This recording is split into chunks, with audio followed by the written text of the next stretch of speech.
do I get an agent? Especially, how do I get an agent via email?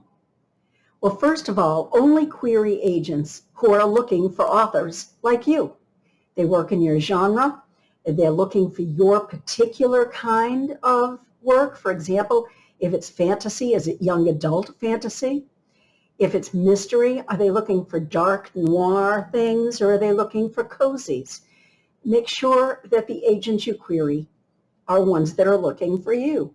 And then think about it. The most important part is the subject line. How can you get them to open the email? Don't just give the title. Maybe don't give the title at all.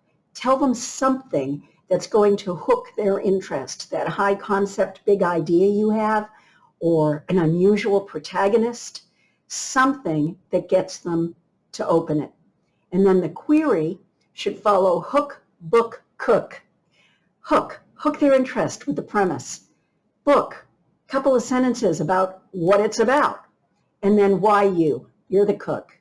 Hook, book, cook. Good luck.